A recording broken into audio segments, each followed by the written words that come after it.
Welcome to the Small Business Wake Up Call, the twice-weekly podcast that will open your eyes to the kinds of insights you can use to better run your business.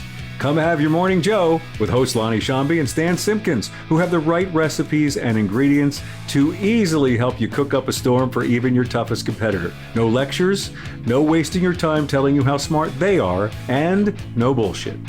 The Small Business Wake Up Call is going to make you think, laugh, and help you recognize how much money you've been leaving on the table with advice that'll help you improve your quality of life. Lonnie and Stan are small business veterans who will share their individual war stories and experiences, not only from their own businesses, but also from guiding hundreds of other small business owners in over 100 industries. Head on over to sbvirtualroundtables.com where you can connect with Lonnie and Stan and save yourself some headaches. Grab that second cup of Joe, or maybe something a bit stronger, and let's see what's on the menu for today. Welcome to the Small Business Wake Up Call. And here are your hosts, with cups in hand, Lonnie Shambi and Stan Simpkins. Good morning, Lonnie. How you doing? I'm good, Stan. How are you? All right. Well, welcome to everyone. Stan, I love this title for this thing, Taking the Nightmares Out of Dealing with Family Members in Business. Well, you know, Lonnie, even though the Halloween season's passed, we thought we'd cover a spooky little topic like taking the nightmares out of dealing with family members in the business. Kind of scary sounding title, huh? Oh, yeah. And that's even if they're not active, but are simply passive investors, not just shareholders. This is down the center of your fairway, man. Well, you said I was a bean counter, so I had to spice up my life a little bit here. So why should we be concerned about this thing about family members? And Lonnie, you know, I don't have to tell you, and probably our audience is well aware if they're a family business, two greatest threats to a successful continuity, keyword continuity, of family business are conflict and actually lack of succession planning, or poorly done, I might add. And while these nightmares can be found in even small businesses that don't have family members, our focus today is going to be about those businesses where two or more family members are working in the business together. Now, sometimes it's because they're often confronted with underperforming business segments. Maybe you have different divisions assigned to each particular family member. Sometimes it's just that high-performing units that are victims of conflict. And while conflict, properly managed, can sometimes be creative, most conflicts arise because family members perceive their needs are not met, and that's just really big when it comes to compensation or breach of authority or interference, which I know you'll be talking about. The underpinning of conflict is always about communication. It's individual views, it's personalities, but it's about communication. And in families, what it does is it adds another layer of issue with communication. Yeah, and I think you had some things you were sharing with me this morning when we were chatting on the phone here about some of the other conflict issues that you're seeing. The things that come up, I think, most of the time are definitions of roles, definitions of responsibilities, definitions of why we're doing this or that, people understanding the direction of the business, okay? Not the direction of the family, the direction of the business. And oftentimes, I think people can't separate the two. Aside, Lonnie, from the frustration and the impact on profitability, morale, which I'm sure everyone can relate to, why does all this matter? And could it be just the examples we're going to be giving are just wild-ass exceptions? And I wish I could be answering it with a more favorable answer of, yeah, sure, these and others I've experienced are just exceptions, but I can't. Proof happens to be in a survey that was done by a international firm, in fact, PwC, some years ago, and it revealed the following. How's this for statistics to get your attention? Nearly half of the family firms interviewed reported that they argued about the future direction of the family business. Now, is that a surprise? Like, duh. No. That's called family. It's like, well, that's not new news. In fact, I bet it's more than half. I mean, it's arguing about restaurants. They spend a lot of money. I could have told them that for free. Yeah, exactly. And then to go further, 2/5, and for us accountants, that's 40%, okay, said they've argued that about the performance of family members employed in the business. Remember that story about the home remodels, the two brothers who were fighting over the roles? And then you add that quarter of the family business argued about the setting of remuneration levels. That's definitely got to be low. I'll bet you it's a lot more than 25%. That's a major issue, which we're going to talk about. In fact, it's number one on our list. I get the privilege of talking about it, and I will give you some war stories that'll raise a hair in your head if you have any left. And lastly, 70%, over 70% of the family business survey did not have any procedures for dealing with disputes between family members. Again, I'll bet it's a lot more than that number. And you got to also keep in mind, I think the statistics are that 2 out of 3, actually, I had misquoted when I wrote this down, 2 out of 3 don't make it past the second generation. And that's the good news. 6 out of 7, that's the bad news, don't make it past the third generation. So if you meet a fourth generation business, that says a lot for them. Either lucky or they're doing some of the things that make successful businesses continue. Stan may sound a bit like a doomsday reporter, but he's telling it like it is. That's why we're covering this topic, and hope that you won't allow yourself to become victims. Lonnie, can I interrupt you? Did you see me on Halloween with my Grim Reaper's outfit? I mean, they're now family business owners who are looking for something sharp on their desk. 2/3 of all new jobs in the United States are created by the 39 million small businesses. And most of those are family business owned. And 50% of the gross domestic product happens here in the United States through that set of family small businesses. That's one of the reasons we're doing our virtual roundtables, which you'll hear more about later. But that's a real area of assistance for successful families in small business. But those families that are successful, what do they do to minimize conflicts? In one sentence, here's the answer. Successful family businesses have procedures to deal with 3 dimensions of the business: family, owners, and management. And that's the stuff of an entirely different webinar, actually, because we couldn't possibly cover that in one session. But today, Stan and I are going to take the most practical route, where you want to be dealing with conflict and succession. And what we're going to do is we're going to give you some of the symptoms, and then we're going to give you some of the solutions. As you know, we're looking to be practical. We have emphasized from the beginning that we don't want to act as a bunch of teachers or overload you with a lot of theoretical stuff. This is the reality. And quite frankly, this list of about 6 items that we're going to talk about is a small pittance of all the possible sources of conflict. But I think they'll give us something that, I think will reach out to most people, number one, so it covers a bigger part of the audience. And number two, actually set a framework for the processes and procedures we want to kind of talk about. And anyone who wants to learn more than this, as we always tell you, we will always have some supplemental materials available to you, either by answering your specific questions, which you can pose at info@sbvirtualroundtables.com, or just look at some of the material sources that we have hyperlinks on our website on the topics. So let's talk about what the topics are. We'll talk about 6 sources of frustration. One is compensation among family members. The section is what we call interferences by family members, notably the current generation of leaders like the founder or maybe the next founder after that. Family members and how you admit them, and interferences by other people within the organization. And number 5 is relationship from the childhood being carried over into the business. Now that I say kind of awkwardly, but think about that. How you react with each other. No sibling rivalries in any family business, right, Stan? Or even between uncles and aunts and other family members, sure. Not even just, I wish it was only sibling rivalry. Nothing better than the aunt who is in a clerical position, or uncle for that matter, acting like, because they were always your like dominant other parent, now deciding that they're going to tell you what to do when you're the CEO in the business because they still think he was a kid. I remember when you were in short pants. Yeah. And the last one is, of course, just the whole issue of succession. So we'll be talking about that, especially when it comes to identifying who the future successor candidates are and grooming them. So that's our key focus today. Why don't we start out with number 1? So here we go. Compensation. I guess we should start with a war story, and it's called "You'll Never Be More Equal Than Me." Right? I had this client was a big, like 30 million plus general construction company. And the one brother who was an ex-football player at college, the big shot in the area, but also very bright and very motivated and a good manager, good leader, So he was kind of running the show while the other brother, who was an engineer, was in a very technical role. Now, that would be okay. And maybe even the two brothers would be equally compensated, except for one problem. None of the employees respected or even trusted the engineering brother.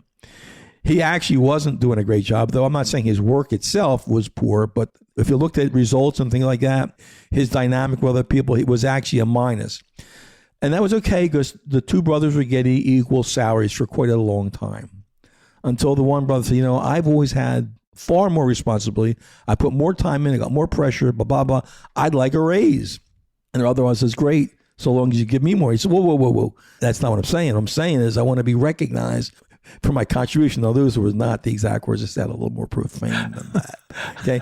And the long short of it is, and us consultants hate to tell about our failures, but in that case, I would say I didn't accomplish what I wanted, which was to keep the business going and intact, resolve the conflict, but nothing we could do, including Lonnie, offering the other partner other ways of getting compensated.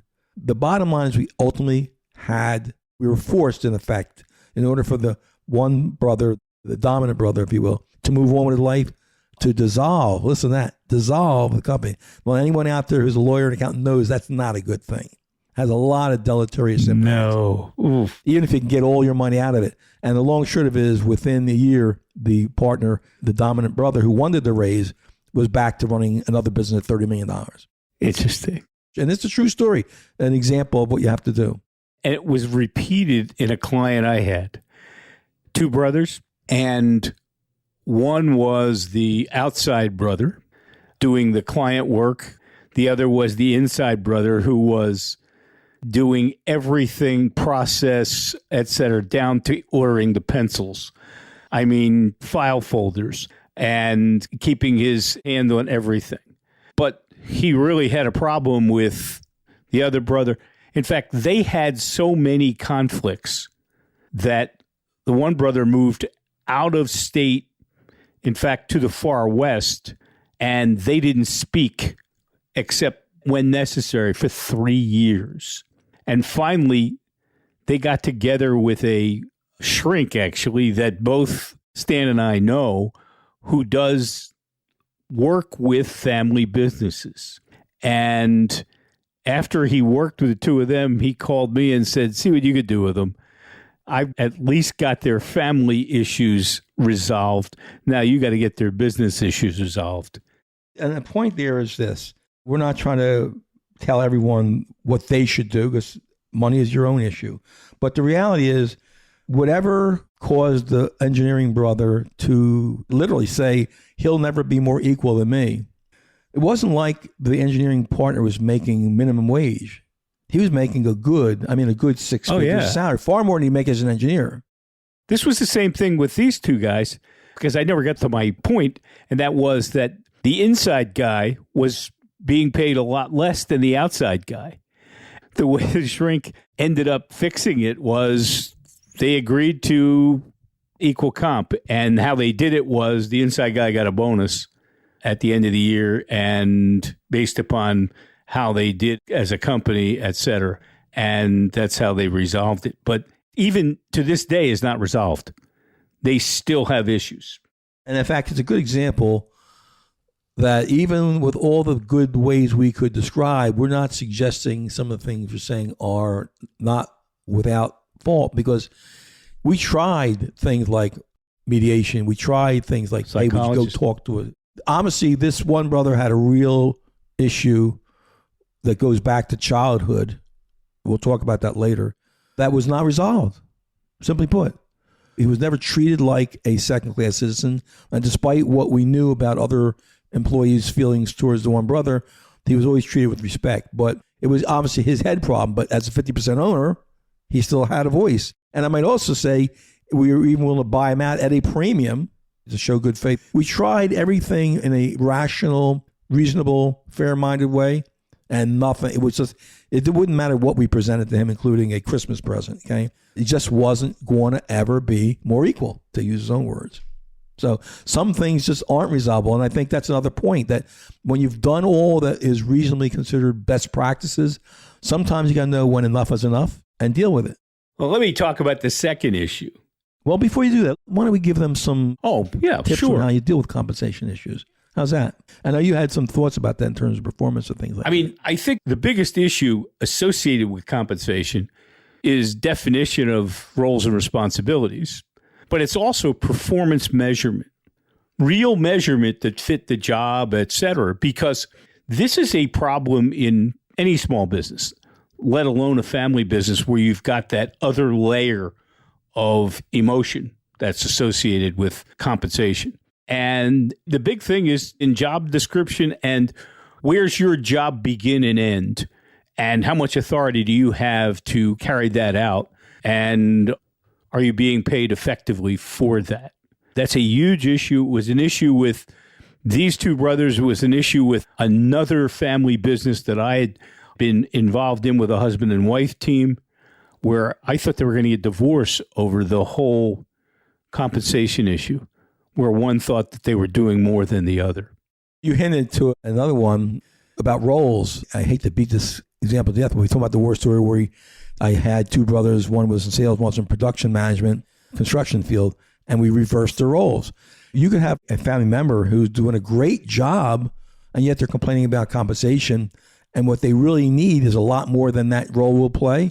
And have you considered giving them other roles? One of the things that we encourage our family business owners and managers to do is to try to circulate their family members through different roles to find what their best suit is.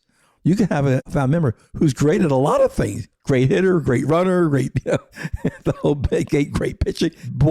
And yet he may not be in the best use and purpose, as we say in real estate field for land, best use and purpose of that employee. So maybe shifting them around might actually be a win-win for everybody in terms of their compensation levels. As a coach, you always want to have the player fit the position as opposed to the other way around. So you put a player in the best place where they can succeed. Same thing in a family business. You put your gregarious folks on the sales and marketing side. You put your more inside folks in the inside jobs. And that's just logical. But for some reason in a family business, the logic goes sideways. Of course, another way to deal with this issue of compensation is if you belong to a trade association, they oftentimes have studies that they have done. All the members pop in their information anonymously, where they'll have wage and salary and compensation systems. So you can use that. Now, on the other hand, the backfire is you'll get a pretty slick family member who will go and get some study that might support their case, but it's not representative of what all the other studies are showing. So you got to be careful when you're being caucused for that. Well, lest we beat the compensation issue to death, let me talk about another issue. And this one's probably as important as any that's there, and that is the previous generation interfering with the current generation. Now, that never happens. Dad hands over the reins to son and rides off into the sunset. Does that happen every time, Stan? Literally, I had a client who handed off the reins to his son in 1985. I had him as a client in 2014. Now, you don't have to be a big mathematician to understand that's a period of nearly 30 years. Yet the father was still involved in the business and every day. And not only was he involved every day, but he'd undercut his son at least once a day, undermine a decision that he made. And what was the issue? The son was afraid of the father. And he put it under the heading of respect. No, he was afraid, period. And it was one of those things where I ended up with doing as much as I possibly could, but if he wasn't going to change, short of the old man dying, it wasn't going to happen. And incidentally, the old man's still there and still doing the same thing. I mean, wonderful people, both of them. Yeah, it's hard. We call that letting go, but not really syndrome. Yes. I had a $20 million distributor, same thing. The father was going around and any opportunity he could throw a curveball at his son in the eyes of other employees, he would do it. And how we got rid of that is we finally shipped them off to Florida. So he can only do it by phone. It's unbelievable. We couldn't ship this guy off because his wife wouldn't allow it. Just to backtrack, just a half a second, flew across my mind, I think I forgot to mention. Another way, the whole compensation thing is an equality thing, okay, rather than equity. I understand as a parent how difficult it would be to treat your kids differently. I get that sense of personal issue. But there are ways. If it's your money, you can do what you want with it. To some degree, compensation is your money, if you will. But the reality is, if you want to do best practices and really compensate your family members based upon objective criteria, as if they were not family members, that's easy enough to do. I think you all recognize it. But then if the personal side of you says, I still want them all to end up with the same portion of, quote, the pot, there's ways to do that through gifts, through estate planning. So I don't want to beat it to death. Like I said, we're not here to teach everything there is to know about it, but just to give you top of mind awareness, please make sure that when you're talking with your advisor, these are some of the issues that are being brought up. If you tell them what your objective is, and you have to tell them, they shouldn't be telling you, because they're going to be focusing on tax planning. And that's one of the mistakes that often happens, is they're so focused with wowing you, which is good, with their tax savings, it may not work as to what you personally want to accomplish. We may be beating this compensation issue to death, but we're not. We're really looking at it from several different vantage points. It's a very, very hard issue to deal with because it's so fraught with emotion and the like that we want to try to give you some symptoms that you may see in your own business and maybe can avoid or figure out ways through some of the things we say here to help you through them. And since our focus, again, is we're talking about the sources of conflict, we're going to try to give you solutions to them, but we want to at least put the sources on the table so you know you're not alone. So another issue is, do we or don't we admit family members into the business? Now, I know companies do. There's no way you're getting in the business as a family member. And that's their privilege. And then you have, for them, there may be very clear reasons, but there's good and bad to the subject. But if you're going to admit them, we have to establish, if we agree to do that, there's got to be criteria. It could be, frankly, based upon having had 5 years of previous experience elsewhere. Some people require them to go work someplace first, so at least they can at least see what the rest of the world is like and then appreciate what they've got, if you will. Could be issues of education. I mean, there's just a whole bunch of criteria. Whatever suits you is what you need, but we have to spell it out and live with it. That's a really good point. I had a client who had a small family business, and he had a rule that said, if you're going to come into the business, you have to have worked for X year, I forget how many years it was, 3 or 5, with another company before you're allowed to enter here. And even then, you're going to enter at a low level. So basically, you're going to earn your way in, first of all, understanding what's going on outside, and then understanding what's coming in here. And you're going to move up the company, not come in at the top. Lonnie, I'll just throw a little sidebar in here for those who are thinking about bringing in children or whatever from the business. One of the kind of things that you often hear about in the kind of work we do when we specialize in the family business dynamic stuff, if you will, is the kid who comes in business who's never worked anywhere else other than during going to school. And they're doing a great job, but they still have this lingering doubt. I wonder if I could have made it in a non-family environment. One of the benefits of giving me a chance to succeed and fail is they legitimize and solidify their self-perception of themselves, especially when they've been successful, obviously. So sometimes that's an advantage. So they're not sitting there at 55 saying, I wonder. So we're going to talk about roles too, Lonnie, in fact, and do that. But let's take a few seconds here and listen to some information you want to know. As a small business owner, you face many challenges. You're not alone. What can be even more stressful is not having someone to talk to who doesn't have their own agenda.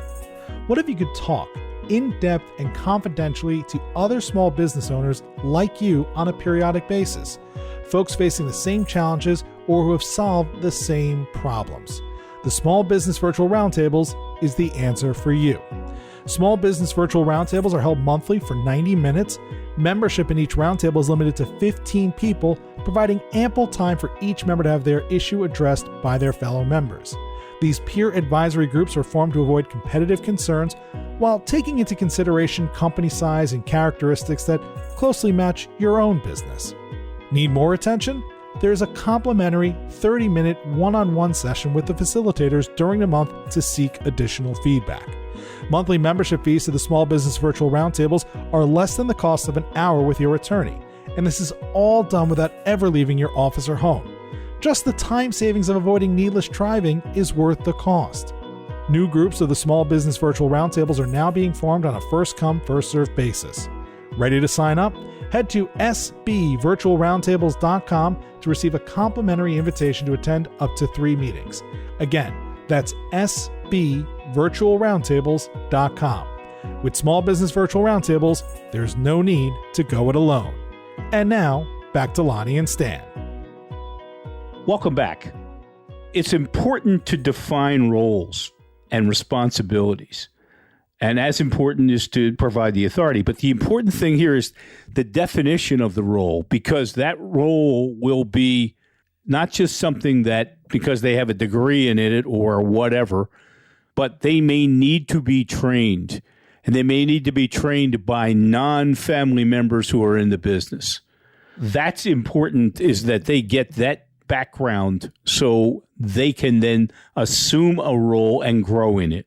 And Lonnie, number 5 is the relationship that you bring from your childhood into the business, like I mentioned about the aunt before or uncle. So I'm not going to beat to death, but simply to say, be conscious of the dynamics of what's going on at work and see if they couldn't be related to somehow the relationships that you had as a child.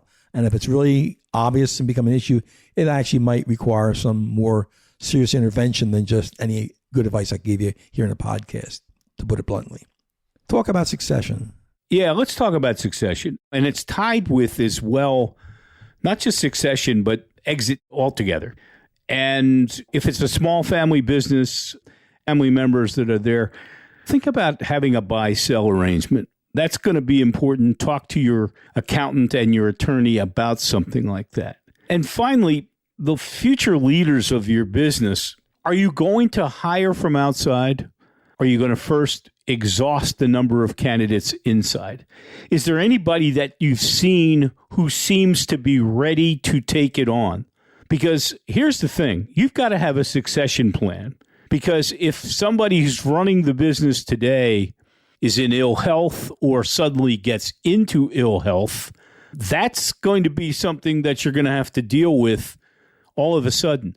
You don't want to be dealing with that all of a sudden. You want to have a plan together when that happens. So you got to be grooming people to come up behind whoever's in the senior management position, and you have to get them to understand this so that there doesn't become a political thing where I'm sitting here waiting for this guy to die or waiting for this guy to leave. But you have to have a plan. And if you don't have somebody, you've got to start to look outside and determine what the requirements are going to be. So first and foremost, figure out the requirements. Figure out what role this person's got to play in the business. If it's running the business or if it's driving the finances of the business or driving the sales and marketing, define what that is and then figure out where in the company that person might exist or somebody we can bring along inside. And since we said our focus today is primarily on sources of conflict, let me assure you, if you do the succession planning process, there will be conflict. But the good news is it'll be manageable rather than happening on the fly, on the job, if you will, in the front of all the other employees who are not family members. So it's a pay me now or pay me later kind of consideration. So I guess it's time to wrap it up. So what did we talk about today? We talked about compensation, absolutely one of the key items that's a source of conflict in a lot of family businesses. We talked about interference by other family members, especially the founder or whoever's in the CEO role.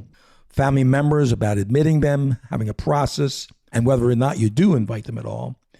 The relationship they bring from your childhood to the business and how you need to not necessarily separate them, but at least recognize them. And lastly, the importance of the succession planning process, especially as it relates to identifying family members as candidates, or when it might be time to consider a non-family member in the business. So I want to thank you all on behalf of Lonnie and I for spending your precious time with us.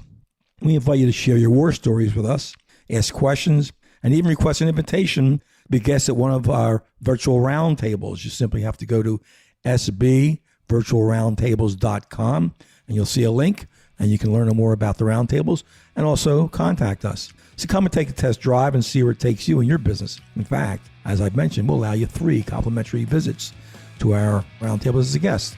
And you can be confident that it's a mutual fit before you even decide to join. And we promise you'll feel just like family sooner than you might expect. So thank you a lot and see you next time. See you all. Bye. You've been listening to the Small Business Wake Up Call, the podcast providing eye-opening insights and perhaps a caffeine high to better run your business, delivered in Stan Simpkins and Lonnie Shambi's own unique style. Head on over to sbvirtualroundtables.com where you can connect with Lonnie and Stan, subscribe to the show, find more resources, and check out their monthly 90-minute virtual roundtables. Thanks for listening to the Small Business Wake Up Call.